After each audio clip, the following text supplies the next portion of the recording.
Hey everyone, Brian Zane here with my review of the Elimination Chamber pay-per-view. It's a good thing my voice has gotten a lot better since last week because I have a lot to say about this show. There was a lot of good with this show, I'll say that right off the bat, but there were some bad things that have really stuck in my craw as I've been deliberating over my thoughts over the course of the evening, so we'll get right into it. The pre-show match seemed to have come from out of thin air. It was Mojo Rawley taking on Curt Hawkins, who is now wearing a singlet as part of his attire, which is never a good sign. Despite this match coming from out of nowhere, I thought it was a nice little compact match. Good little story here being told. Grimm's favorite wrestler was eventually defeated by Mojo Rawley using a tilt-a-whirl power slam finisher, which looked really sloppy when it happened. I mean, I think it's a better finisher than Rawley's sit-down thing he did in NXT, but it needs work. The show officially opens up with Mickie James taking on Becky Lynch in a grudge match. This was a great way to start the show. Very competitive match from both ladies. Great back and forth between the two of them. A lot of good hope spots between the two of them. I love the counter that Becky Lynch had when Becky Lynch was doing the pump handle slam attempt. Mickie counters it into a mitt kick. That was a great spot. The match ended when Becky was going for a disarm her. Mickie countered it into a pinning attempt,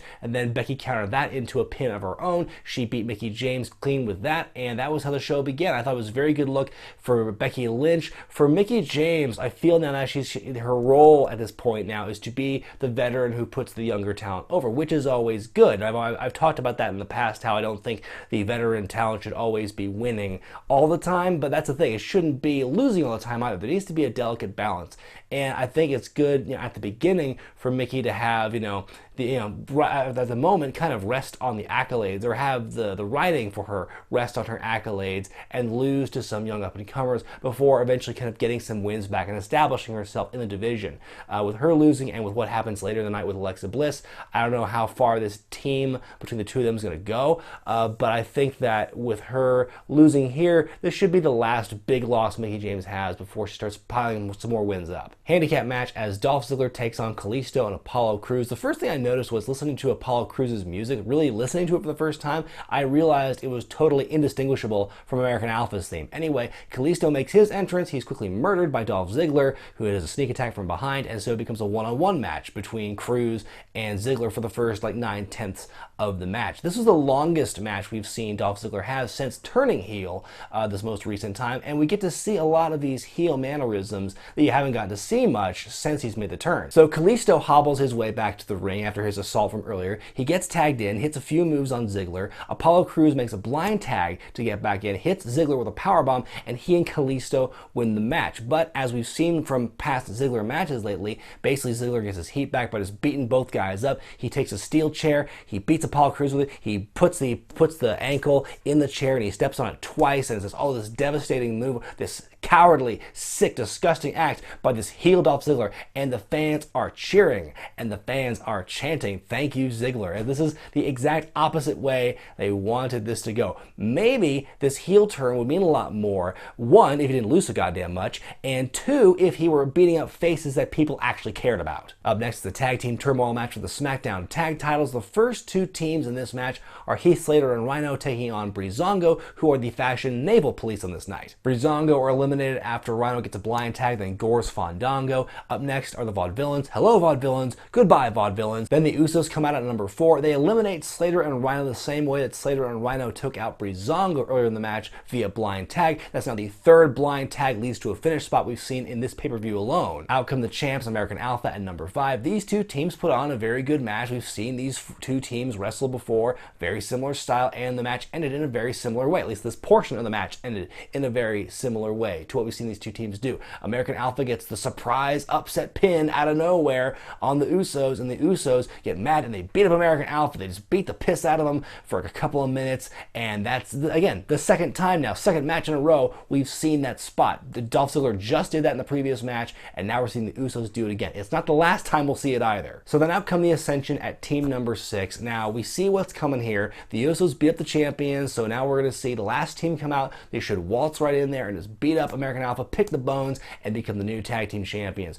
But they don't. What winds up happening is American Alpha persevere, and they wind up hitting Victor with great amplitude. American Alpha overcome the odds and retain the tag team titles. As Good Mike Work said on Twitter tonight, can you imagine how pissed people would have been if that was Roman Reigns instead of Jordan and Gable? I thought the Ascension were going to win the tag titles on Sunday. I mean, I think a lot of people agree with me on that one. I think just the way it was set up, you kind of expected it. And so when they changed it, it was like, ooh, that makes the Ascension look really bad. Like when they went against the cliche, the Ascension looked really bad here. They couldn't put away this team that were just devastated and destroyed by the Usos just moments before. Like, how many times have we seen a Money in the Bank cash in after someone has brutally beaten the champion, and then someone swoops in and just wins the championship after cashing Money in the Bank right there?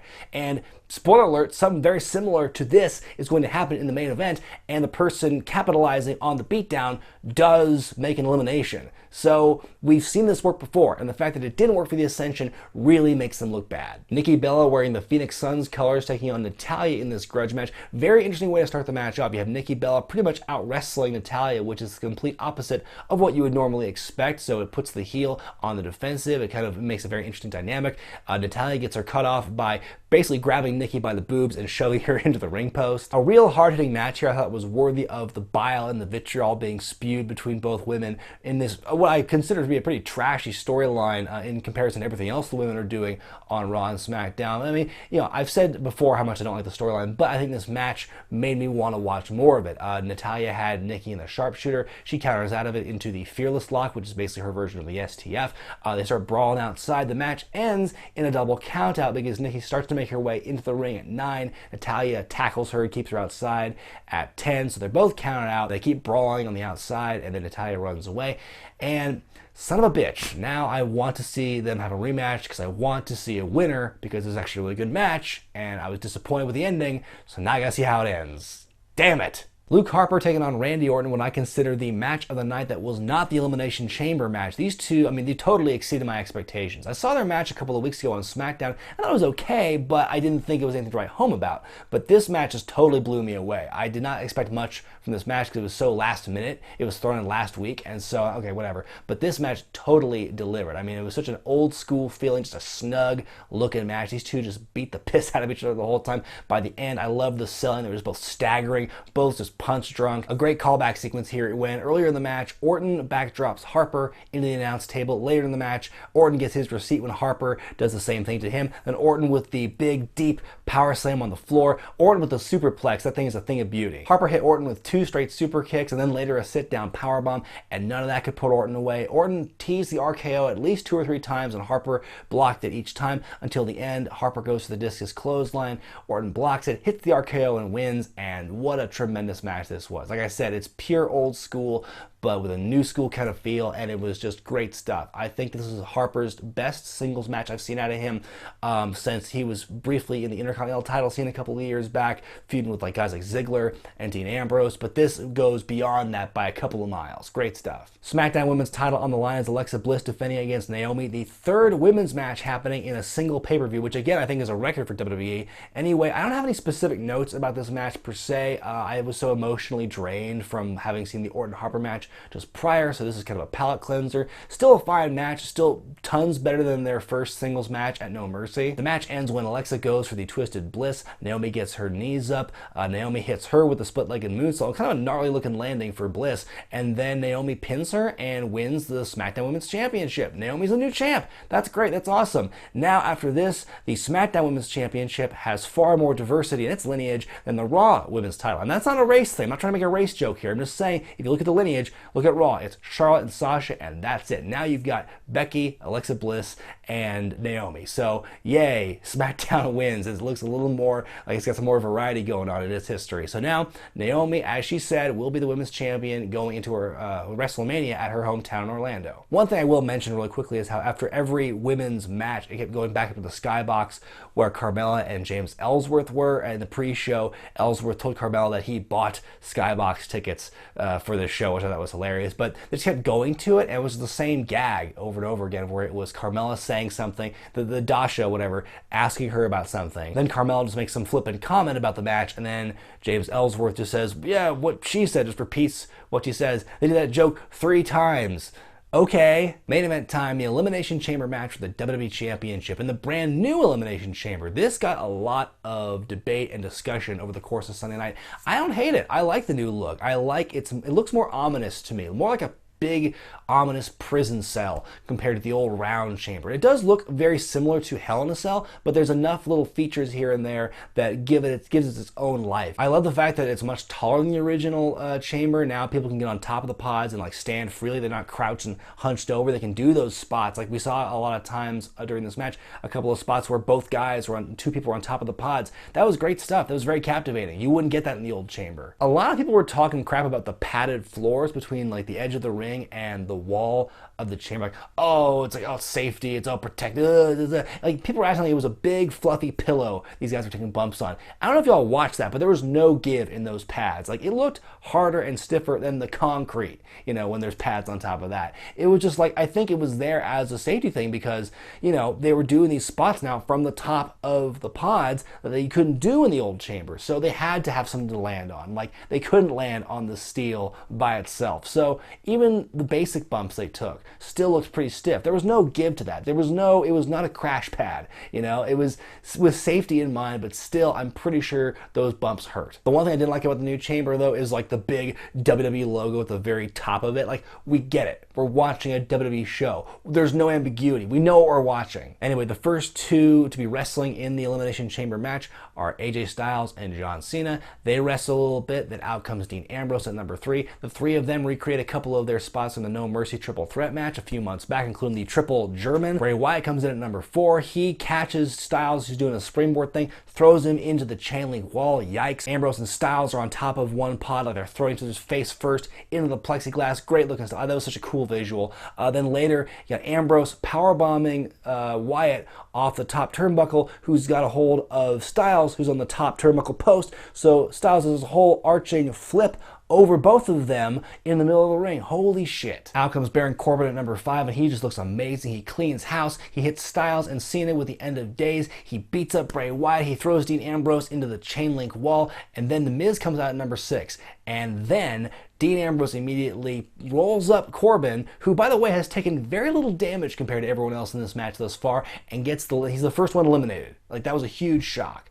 And it was like, what? Like, you know, there's ways of protecting Baron Corbin and not making him look bad. This was not one of those ways. He looked like a doofus being eliminated so easily. You know, you could chalk it up to, you know, rookie error or some overconfidence, but it just seems so out of place in a match like this. I think it would have been much more noble for him to get just beat up, like having everyone take turns hitting him with finishers and then get pinned. That would have been fine. But I get what they're doing because, you know, after this, what do we see again? The guy who gets pinned in a surprising way beats up the guy who pinned him. So yeah, he's beating the shit out of Ambrose and like he's hit him end of days and throw him in the metal and everything. And that's going to set up what I imagine is going to be a match at WrestleMania for the Intercontinental Championship, which is fine. It's just like, in the moment, I was like, what the hell is this? This is not a good look for Corbin. And like, as the match went on, I kind of died down my fervor on that. Okay, it makes sense from that perspective. Like, you know, your world building, your storytelling here. So it's going to get to that, and it's fine. But like, man,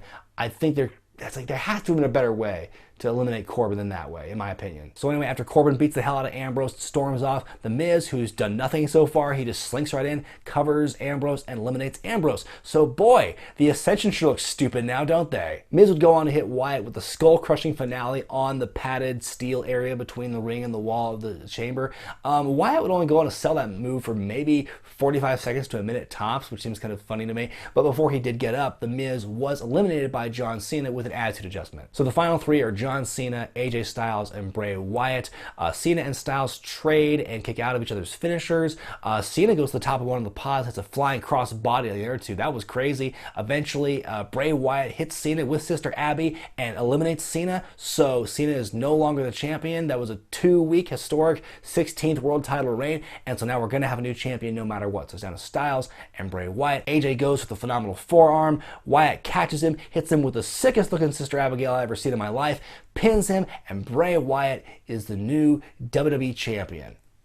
Let that sink in for a minute. Isn't that the craziest thing? I mean, like, I think a lot of us saw it coming because Randy Orton won the Rumble, and we want to see that match. That's the most obvious storytelling we're going to get. But I mean, it's just, I'm still in shock about Bray Wyatt becoming the new champion. It's like something that we should have seen coming for years. We should have had that years ago, I feel like. I feel like he's been on the cusp of like being ready for the main event scene for so long, but had to deal with so much crap along the way. Like when he lost to John Cena at WrestleMania 30, that was like the beginning of this long trudge of just like no forward momentum, nothing gained, just kind of like on a treadmill essentially. And then he lost to The Undertaker at 31. And then he lost again to the Taker and Kane at Survivor Series. And it was just like, when's the payoff for this guy going to come? And so ever since the brand split, I feel like Bray Wyatt has quietly been put in this position of being this big superpower on the Smackdown brand. Like, it's been a very subtle thing, you know, because he was very rarely in the main event on Smackdown. You know, around the fall of last year when he feuded with Orton, before Orton joined the Wyatts, that was kind of the beginning of like what we're seeing now. Then they were the tag team champions, but they were still a powerful force and they had their thing going. And now Orton wins the Rumble and Wyatt wins the championship. Tremendous. So now it's time for me to give my grade on Elimination Chamber 2017. I will tell you what, I would give it an A grade. Because I think the quality of the matches were really good. I loved Orton Harper. I loved all the women's matches. I thought that the Elimination Chamber was great. So overall, I thought it was tremendous wrestling action, but there were a few things that really bugged me. And the biggest thing that makes me knock it down to a B grade, honestly, is the fact there was such repetitive booking throughout the whole show. How many times did we see a blind tag leading to someone getting the pinfall? How many times did we see a surprise upset pinfall followed up by the guy who got pinned, the heel, just immediately beating the shit out of somebody? And the thing is, you saw it twice leading into an elimination style, so you had one more person come out. So with the tag team titles, the Ascension looked like a bunch of goofs because they couldn't capitalize on what the Usos did for them to American Alpha. But Baron Corbin beats up Dean Ambrose, and The Miz does pin him. So the Ascension looked terrible, and The Miz looks fine. You know, that's a perfect Miz elimination. But the fact you had that same sequence happening in your two elimination matches, I don't get that. And you had it with Ziggler, and you had it with Kalisto and Kalisto and Cruz. So it's, you know, that happened 3 times in this one pay-per-view. And you saw the blind tag thing happen 3 times in this one pay-per-view, 2 of them in the same match. I'm still a little mad about the way Corbin was eliminated, but I get what they're doing with it. The ending to the Natalya and Nikki match was disappointing. It makes me want to watch the feud continue, damn it, as I say, through gritted teeth, because like, they had a good match. If only the finish was actually something conclusive. So now you gotta find out what happens next. I don't want that to go to WrestleMania. But damn it, they wrestled so good, it makes me want to watch it more. So yeah, I mean, there was a lot of good with this show. And again, the matches near the end I thought were awesome. So yeah, a B would be my grade. There was just too many repetitive booking things happening in this show that make me give it a lower grade. So let me know what you thought about Elimination Chamber in the comments section below, and be sure to give it a grade in the poll on the upper right hand corner of your screen. Be sure to thumbs up this video if you like it, subscribe to Wrestling with Regret, and buy the t-shirts at ProWrestlingTees.com. I'm Brian Zane, and I'll see you next time.